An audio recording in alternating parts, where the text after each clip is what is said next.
तो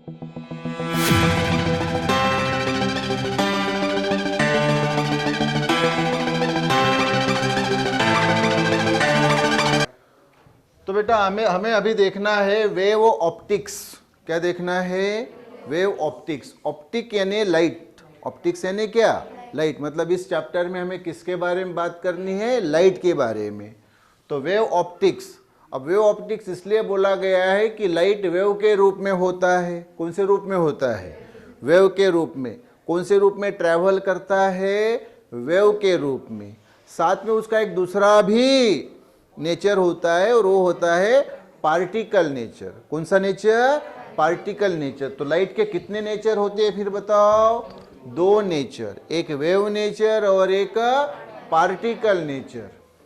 wave nature तो मैं अभी बताऊंगा ही, और पार्टिकल नेचर, लाइट पार्टिकल के रूप में भी बहता है और इन पार्टिकल्स को बोला जाता है फोटॉन्स। क्या बोला जाता है? फोटॉन्स। फोटॉन्स यानी ही क्वांटा। फोटॉन्स यानी ही क्वांटा। और इन फोटॉन्स को ही एनर्जी पैकेट्स बोला जाता है। क्या बोला जाता है? क्योंकि फोटॉन्स के पास एनर्जी रहती है और वो एनर्जी होती है E=H²। तो पूरी कहानी अभी मैं बताता हूँ, तो बरोबर ध्यान दो। क्या है फिर चैप्टर का नाम? Wave optics. Wave optics. तो पहला जो हमें ये क्वेश्चन देखना है वो important question, explain different theories of light. Explain different theories of light. ये क्वेश्चन, या स्पेसिफिकली आपको सेपरेट क्वेश्चंस भी पूछे जाते हैं इसके ऊपर कि भाई उसकी कौन सी थेरीज है। तो मैं आपको पहले बताऊं कि ब्रॉडली उसकी 5 थेरीज कंसीडर की जाती है। कितनी रे बेटा? 5। उसमें की पहली जो थेरी है, देखो फिर डिफरेंट थेरीज ऑफ लाइट। तो इसमें जो पहली थेरी है वो है Newton's corpuscular theory of light. क्या है पहली थेरी?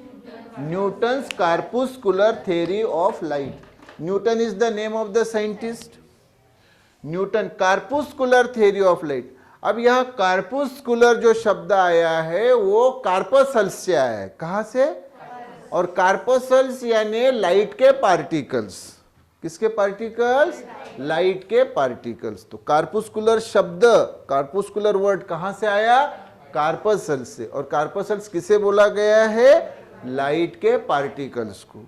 तो ये जो न्यूटन साहब ने थ्योरी दी है जिसका नाम है Newton's corpuscular theory of light, ये उन्होंने बहुत पहले दी है। सबसे पहले उन्होंने ही ये थ्योरी बताई हुई है। आज से करीबन मान लो कि 200-250 साल पहले उन्होंने ये बताया है।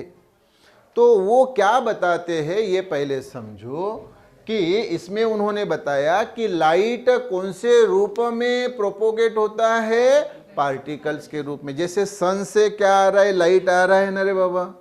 सन से लाइट हमारे अर्थ पे आ रहा है। तो उन्होंने बताया कि ये लाइट जो आ रहा है वो कौन से फॉर्म में आ रहा है? पार्टिकल्स के फॉर्म में। और इन पार्टिकल्स को उन्होंने कौन सा नाम दिया? कार्पसल्स। क्या नाम दिया? इसीलिए उनके थ्योरी का नाम है Newton's corpuscular theory of light. बाद में हम डिटेल में उसको देखने जा रहे हैं। तो अभी पहले तो ये थ्योरीज कौन सी है वो बता देता हूं। फिर किसी कारणवश उनकी थ्योरी में कुछ ड्रॉबैक्स होने के कारण उनकी थ्योरी को रिजेक्ट किया गया। क्या किया गया? रिजेक्ट किया गया। फिर कई सालों के बाद, कई ईयर्स के बाद दूसरे साइंटिस्ट आए, हाइजेन। कौन से साइंटिस्ट? हाइजेन। और उन्होंने बताई अपनी theory, Huygens wave theory of light. तो इन्होंने अपनी थ्योरी कौन से आधार के ऊपर बताई? वेव नेचर के आधार पे। न्यूटन साहब ने कौन से नेचर के आधार पे? पार्टिकल नेचर के आधार पे बताई थी। और अभी हाइजेन साहब ने अपनी थ्योरी कौन से नेचर के इस पे बताई? Wave nature, wave nature of light के बारे में। और इन्होंने इतना अच्छा डिटेल में एक्सप्लेनेशन किया। कुछ उनके भी 1-2 ड्रॉबैक्स थे, लेकिन बाकी उनकी थ्योरी बिल्कुल एकदम सटीक और सही थी। तो इसको एक्सेप्ट किया गया। इसको एक्सेप्ट किया गया। ये कौन सी थ्योरी बोला? वेव के फॉर्म में। तो पहले जो इन्होंने बताई, किन्होंने, न्यूटन साहब ने, तो वो तो कौन से फॉर्म में बताई, पार्टिकल के फॉर्म में। तो पहली थ्योरी कौन सी फिर से बताओ, Newton's corpuscular theory of light. दूसरी थ्योरी जो हाइजेंस साहब ने बताई वो कौन से फॉर्म में बताई, वेव के फॉर्म में, कि लाइट भाई कौन से रूप में बहता है, वेव के रूप में। ये इस प्रकार से, ये देखो, एक वेव, दूसरी वेव, तीसरी वेव, इस प्रकार से ये एक वेव, दूसरी वेव, तीसरी, चौथी, पांचवी, इस प्रकार से वो क्या होता है, लाइट बहता है। ये बताया उन्होंने। मतलब उदाहरण के लिए पहले बता रहा हूं कि जैसे ये सोर्स है, सोर्स ऑफ लाइट, जैसे कि सन है, क्या है, सन। तो सन से ये लाइट एमिट हो रहा है। देखो, सन से ये लाइट एमिट हो रहा है। कौन से रूप में रे बाबा, वेव के फॉर्म में। कौन से रूप में, वेव के फॉर्म में ये लाइट एमिट हो रहा है। तो ये वेव, और ये जो वेव है, ये देखो एक वेव, तो ये जो अपर पार्ट है इसको क्या बोलते हैं, क्रेस्ट, और ये जो लोअर पार्ट है इसको क्या बोला जाता है, ट्रफ।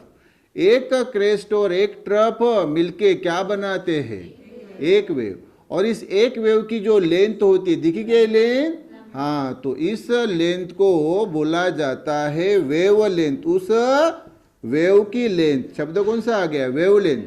और ये किससे डिनोट की जाती है, लैम्बडा से। किससे, लैम्बडा से।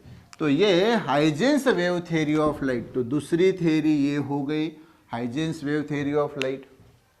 फिर कुछ समय के बाद तीसरी थ्योरी आई।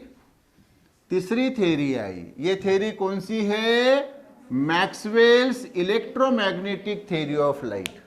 मतलब जो हाइजेंस साहब ने थ्योरी एक्सप्लेन की, उसी के आधार पे मैक्सवेल साहब ने अपनी इलेक्ट्रोमैग्नेटिक थ्योरी ऑफ लाइट बताई। Electromagnetic theory of light, Maxwell's electromagnetic theory of light. अब ये इलेक्ट्रोमैग्नेटिक शब्द के ऊपर बरोबर ध्यान दीजिए। इलेक्ट्रोमैग्नेटिक में ये जो शब्द है इलेक्ट्रो, इलेक्ट्रो का मतलब होता है इलेक्ट्रिक फील्ड। कौन सी फील्ड रे बाबू, और ये जो शब्द है मैग्नेटिक, तो इसका मतलब होता है मैग्नेटिक फील्ड। तो इन्होंने जो हाइजेंस साहब ने बताया वेव नेचर, उसी को इन्होंने कंफर्म किया। क्या किया, कंफर्म किया, लेकिन उसमें और एडिशन कर दी। एडिशन क्या कर दी, कि ये जो लाइट वेव बहती है, ये एक्चुअली में कौन सी वेव होती है, इलेक्ट्रोमैग्नेटिक वेव्स होती है। इलेक्ट्रोमैग्नेटिक वेव जो होती है, तो इसमें इलेक्ट्रो यानी इलेक्ट्रिक फील्ड भी होती है, और मैग्नेटिक यानी मैग्नेटिक फील्ड भी होती है। मतलब दो फील्ड का कॉम्बिनेशन होती है। लाइट वेव क्या होती है, दो फील्ड का कॉम्बिनेशन। तो भाई अगर दोनों फील्ड है, और दोनों फील्ड जो इलेक्ट्रिक और मैग्नेटिक फील्ड है, दोनों एक दूसरे को क्या रहती है, म्यूचुअली परपेंडिकुलर। तो भाई अगर दोनों फील्ड है, लाइट के पास इलेक्ट्रिक फील्ड भी है और मैग्नेटिक फील्ड भी है, तो उसमें कुछ रिलेशन तो रहेगा ना। क्या रहेगा, रिलेशन रहेगा। मतलब ऐसा समझ लो कि भाई ये जो लाइट वेव है, ये एक बिजनेस है। क्या है, और इसको ये दो लोग चला रहे हैं, कौन, एक इलेक्ट्रिक फील्ड और एक मैग्नेटिक फील्ड। तो भाई इनकी कुछ पार्टनरशिप तो होगी ना। दो लोग अगर एक बिजनेस संभाल रहे हैं, तो इसकी कुछ पार्टनरशिप होगी। हाँ, एक की मान लो 70% की और दूसरे की 30% की, बरोबर ना। तो इनका कुछ रिलेशन होगा। तो उन्होंने रिलेशन क्या बताया, ये देख लो। तो मैं आपको बताता हूं। तो ये देखो, इलेक्ट्रोमैग्नेटिक, तो Maxwell electromagnetic theory of light. तो इसमें इलेक्ट्रो यानी कौन सी फील्ड रे बाबू, इलेक्ट्रिक फील्ड, और ये मैग्नेटिक यानी ही मैग्नेटिक फील्ड। अच्छा, इलेक्ट्रिक फील्ड की क्या रहेगी, इंटेंसिटी रहेगी। उसको क्या बोलोगे आप, इलेक्ट्रिक फील्ड इंटेंसिटी। क्या बोलोगे, तो इलेक्ट्रिक फील्ड इंटेंसिटी ई से डिनोट की जाती है। और मैग्नेटिक फील्ड की भी अपनी इंटेंसिटी होती है, उसको क्या बोला जाता है, मैग्नेटिक फील्ड इंटेंसिटी यानी ही मैग्नेटिक इंडक्शन, और वो डिनोट किया जाता है बी से।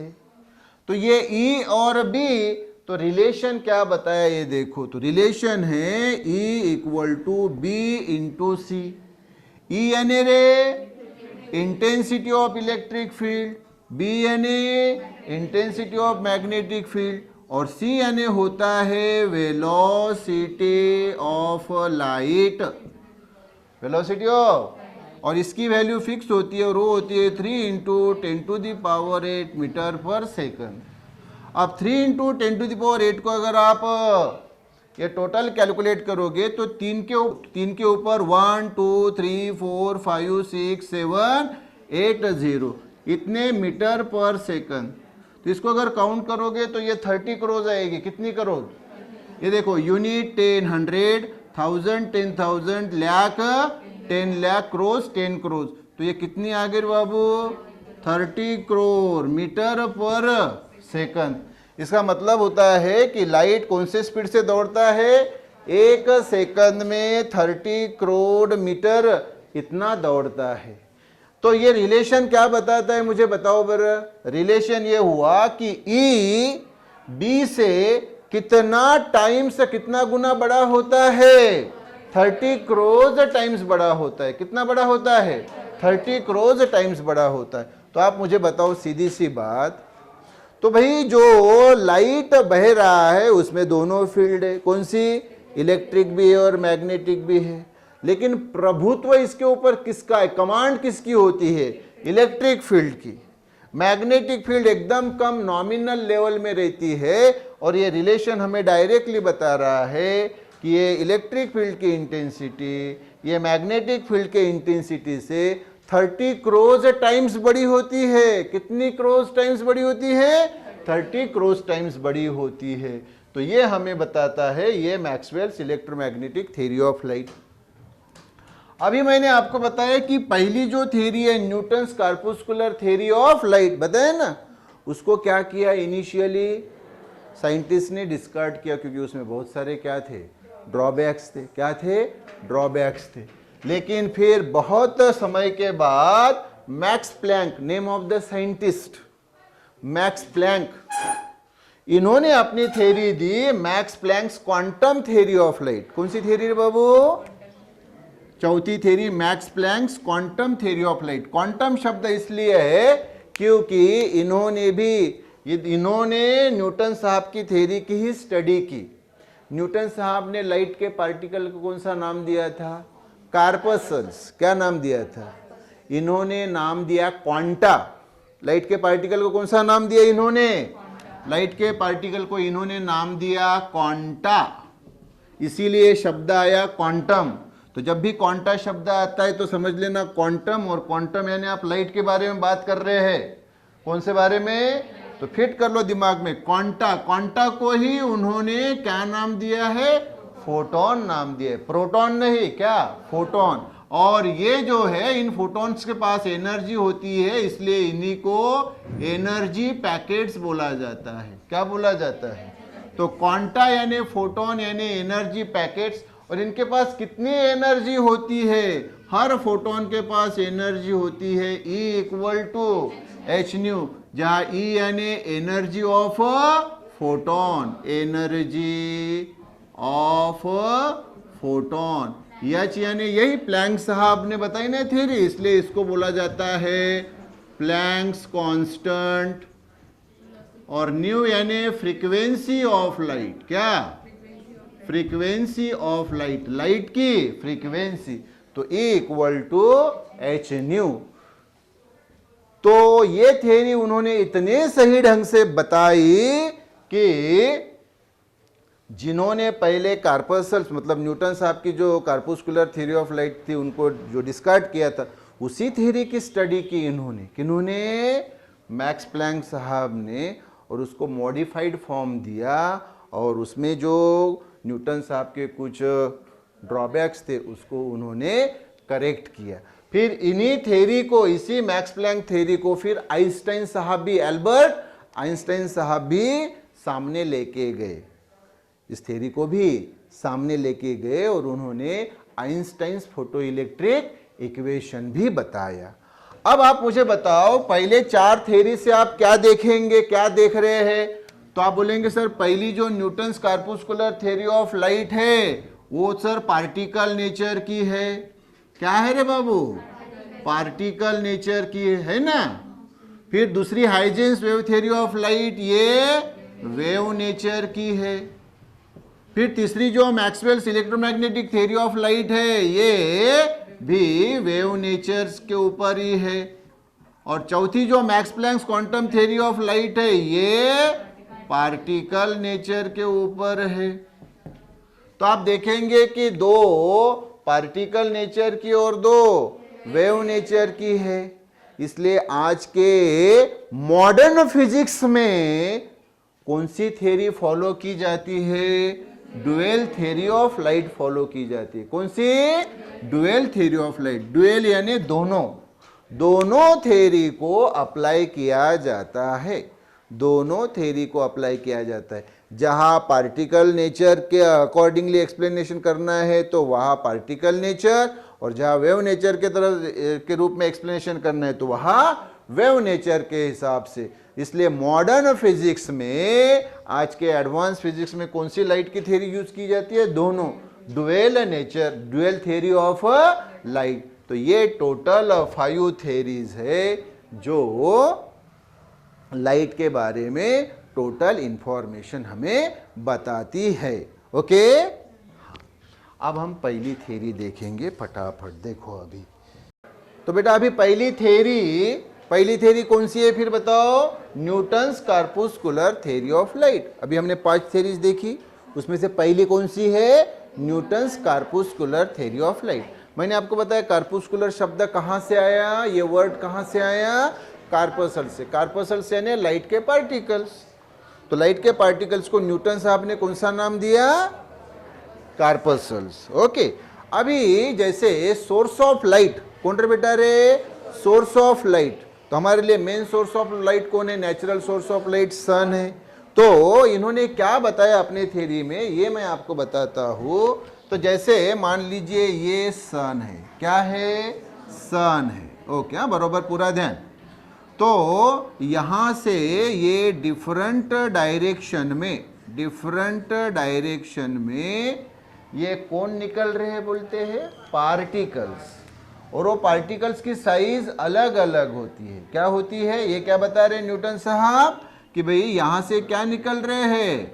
पार्टिकल। तो जैसे ये पार्टिकल्स निकल रहे हैं, कुछ इस साइज के हैं, कोई बहुत छोटे हैं, कोई और बड़े हैं, कोई और बड़े हैं, कोई बिल्कुल ही छोटे हैं। आया क्या समझ में? तो डिफरेंट साइज ऑफ पार्टिकल्स ये निकलते हैं उस सोर्स ऑफ लाइट से, जैसे कि नेचुरल सोर्स ऑफ लाइट सन। तो बरोबर ध्यान दो, इन्होंने कुछ अपनी थ्योरी जो पॉइंट्स बताए, उन पॉइंट्स को बोला जाता है अजम्पशंस। क्या बोला जाता है? और इनके कुछ क्या है? ड्रॉबैक्स। क्या है?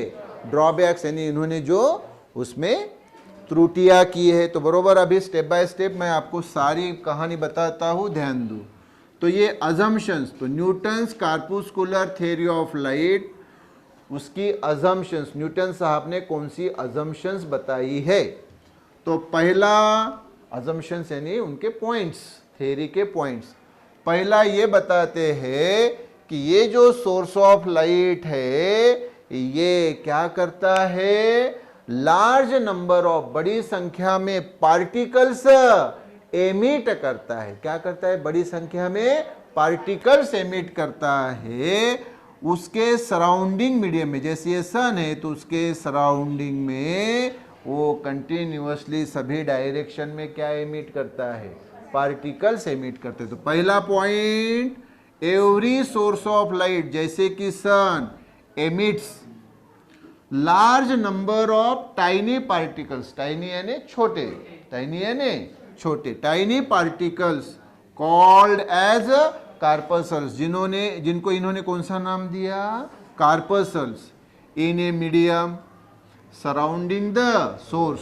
सोर्स के बाजू में जो भी मीडियम है उसके आजू बाजू में बड़े नंबर में क्या एमिट करता है? पार्टिकल्स एमिट करता है। उन पार्टिकल्स को कौन सा नाम दिया है? कार्पसल्स। तो ये पार्टिकल्स छोटे होते हैं लेकिन साइज में अलग अलग रहते हैं, कुछ बहुत छोटे रहते हैं, कुछ मीडियम साइज के होते हैं, कुछ थोड़े से बड़े होते हैं। इस प्रकार से ये पहला पॉइंट अजम्पशन के रूप में न्यूटन साहब ने बताया। दूसरा पॉइंट क्या बताते हैं, देखो दीज कार्पसल्स, ये जो कार्पसल्स यानी पार्टिकल्स है, are elastic, rigid and weightless. क्या बताते हैं वो कि ये इलास्टिक नेचर की, इलास्टिक यानी फ्लेक्सिबल, इलास्टिक यानी रिजिड यानी हार्ड, यानी ये ब्रेक नहीं होते, ब्रेक नहीं होते, एंड वेटलेस यानी इनका वजन एकदम ना के बरोबर है। तो ये पार्टिकल्स कैसे, कार्पसल्स कैसे है, इलास्टिक यानी फ्लेक्सिबल, रिजिड यानी हार्ड और वेटलेस यानी इनका वजन नहीं होता। अब तीसरी बात जो बताई, जो कि आप यहां देख सकते हैं कि ये जो कार्पसल्स यानी पार्टिकल्स है ये स्ट्रेट लाइन में ट्रैवल होते हैं। कैसे ट्रैवल होते रे बाबू, स्ट्रेट लाइन में। तो दीज कार्पसल्स, ये corpuscles travel in a straight line. कैसे ट्रैवल होते हैं, स्ट्रेट लाइन में। आप देख रहे हैं कि ये जो कार्पसल्स है ये स्ट्रेट लाइन के रूप में ट्रैवल हो रहे हैं उस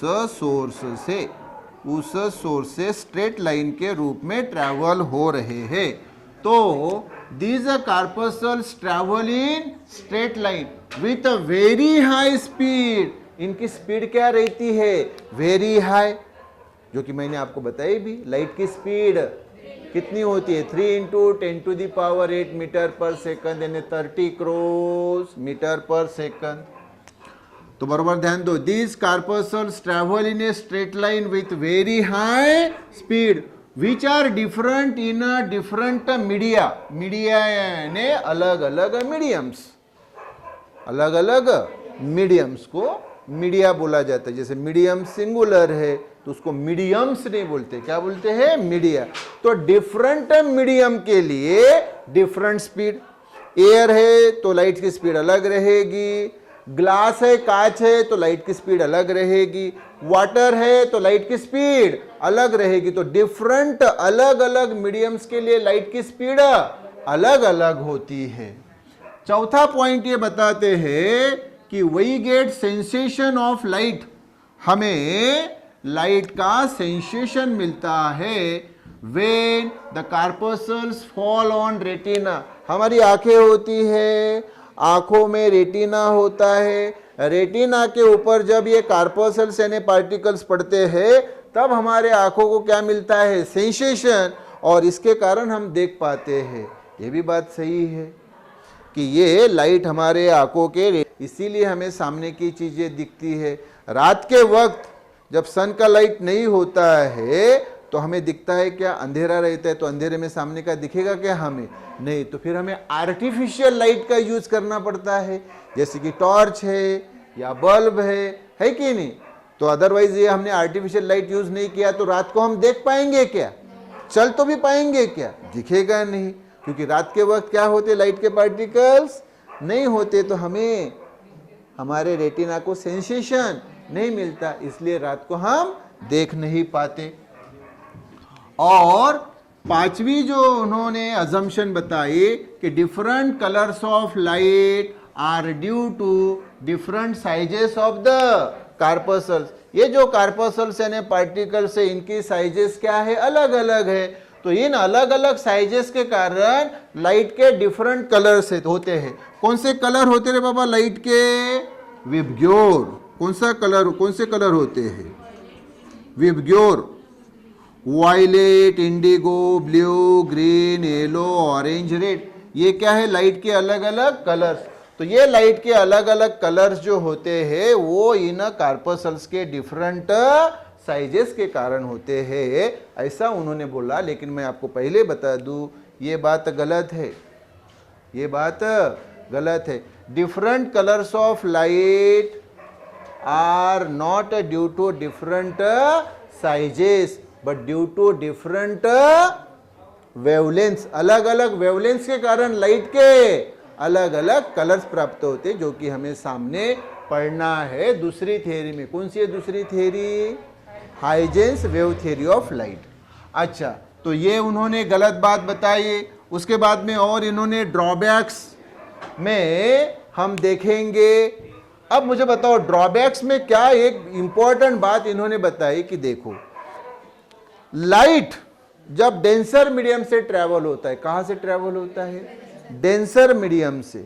तो कॉमन सेंस की बात है, डेंसर मीडियम से लाइट ट्रेवल होगा तो उसकी स्पीड कम रहेगी, है ना। और रेयरर मीडियम से ट्रेवल हुआ तो उसकी स्पीड ज्यादा रहेगी। उन्होंने उल्टा बताया, इन्होंने उल्टा बताया। इन्होंने क्या बताया कि लाइट जो है उसकी स्पीड डेंसर मीडियम में ज्यादा होती है और रेयरर में कम होती है। और एक्चुअली में क्या होता है, लाइट की स्पीड रेयरर में ज्यादा होती है और डेंसर में कम होती है। तो उसके कारण फिर इनकी थ्योरी रिजेक्ट की गई। तो देखो, दिस थ्योरी प्रेडिक्टेड दैट, इस थ्योरी ने बताया कि स्पीड ऑफ लाइट, लाइट की speed in denser medium, denser medium में लाइट की speed is more than speed of light in rarer medium. मतलब डेंसर मीडियम में लाइट की स्पीड ज्यादा होती है रेयरर मीडियम से, which was experimentally proved wrong by Foucault. Foucault is the name of the scientist। और उन्होंने एक्सपेरिमेंटली ये प्रूव करके दिया कि भाई ये बात गलत है। उन्होंने क्या प्रूव किया कि रेयरर मीडियम में लाइट की स्पीड ज्यादा होती है और डेंसर मीडियम में कम होती है। हेंस इसलिए दिस थ्योरी वाज रिजेक्टेड, इस थ्योरी को क्या किया, रिजेक्ट किया। एक और दूसरी जो ड्रॉबैक है, ये कॉमन सेंस की बात है, ये सन है, सन से क्या निकल रहे, कार्पसल्स यानी पार्टिकल्स निकल रहे हैं, है ना। तो भाई वो पार्टिकल्स निकल रहे हैं और वो बोल रहे हैं डिफरेंट साइजेस के होते हैं। क्या बोल रहे हैं? अरे तो अलग अलग साइजेस के अगर हो रहे वो होते हैं तो लगातार कंटिन्यूअसली सन लाखों सालों से क्या कर रहा है, लाइट को एमिट कर रहा है। तो सोर्स क्या होना चाहिए, धीरे धीरे उसका मास कम होते आना चाहिए और अब तक तो क्या हो जाना चाहिए था, सन ने खत्म हो जाना चाहिए था, है कि नहीं।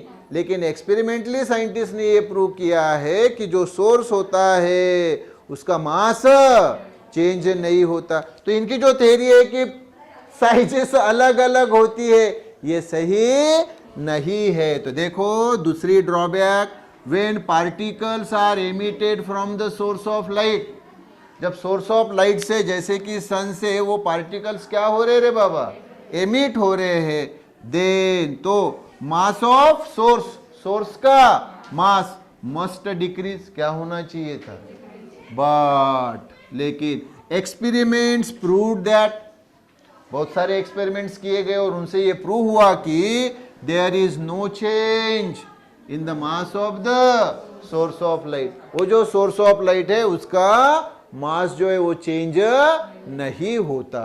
तो ये जो दो ड्रॉबैक्स, ऊपर से ये जो डिफरेंट साइजेस के कारण लाइट को अलग अलग कलर्स प्राप्त हुए हैं विबग्योर, तो इसमें इनके ड्रॉबैक्स ज़्यादा होने के कारण इस थ्योरी को उस वक्त क्या किया गया, हाँ, रिजेक्ट किया गया। क्या किया गया? लेकिन इससे न्यूटन साहब का महत्व कम नहीं होता।